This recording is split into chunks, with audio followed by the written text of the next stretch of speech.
کے سجدے، ساری زندگی کا قیام،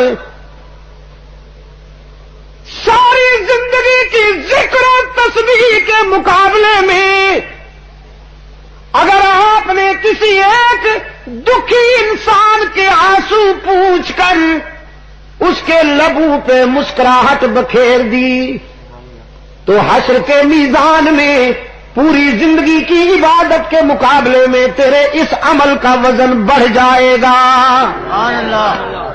یاد رکھیے گا کیا کہا جی؟ فرمایا گھر سے مسجد تو بہت دور ہے، گھر سے مسجد تو بہت دور ہے، پر یہ کر دیکھی ایک روتے ہوئے بچے کو ہنسا کر دیکھی۔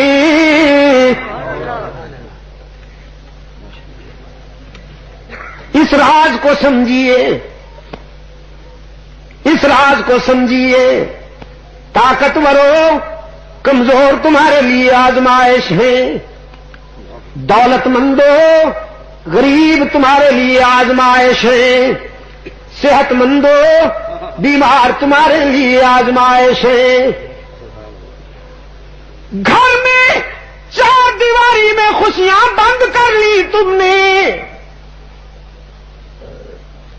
اور حضرت صاحب نے تعویذ گنڈے کی دکان کھول لی، مست کلندر سب کچھ اندر۔ اس کو کوئی پرواہ نہیں کس پہ کیا گزر رہی ہے، فتوے لیے بیٹھا ہے بس۔ مولوی زندہ رہا تو کسی کو مسلمان نہیں رہنے دے گا، اس کا کام ہی یہی ہے۔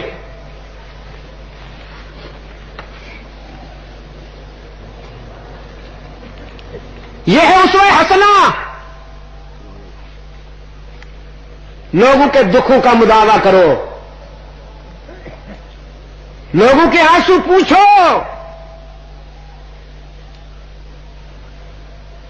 خود بھوکے رہ کر دوسروں کو کھانا کھلاؤ۔ رحمت عالم صلی اللہ علیہ وسلم مسجد میں آئے، اقامت ہو گئی، نیت باندھنے سے پہلے مصلی سے ہٹ کر گھر تشریف لے گئے، سب کھڑی ہوئی ہے، تھوڑی دیر بعد واپس آئے۔ صحابہ کرام کے لیے اللہ کے رسول کی یہ ادا اجنبی تھی، انہوں نے پہلی مرتبہ ایسا دیکھا کہ اقامت ہو گئی، تکبیر ہو گئی، نیت کرنے سے پہلے آپ صلی اللہ علیہ وسلم گھر تشریف لے گئے۔ نماز کے بعد پوچھا اللہ کے رسول یہ ادا پہلے ہم نے نہیں دیکھی؟ فرمایا ہاں کچھ دراہم ہدیتاً آئے تھے، ان میں سے اکثر تو میں نے اللہ کے بندوں میں تقسیم کر دیے تھے، جب میں نیت باندھنے لگا تو یاد آ گیا دو تین ابھی پڑے ہوئے تھے، تو حیا آ گئی کہ دو تین درہم گھر میں پڑے ہوئے ہوں اور میں اس کی عبادت کے لیے کھڑا ہو جاؤں، اس لیے گیا ان کو اللہ کے بندوں میں تقسیم کر کے آیا ہوں، اب خالی دامنہ اس کے حضور عبادت کرتا ہوں۔ اور ہم نماز بھی پڑھتے ہیں، ڈنڈی بھی مارتے ہیں، روزہ بھی رکھتے ہیں،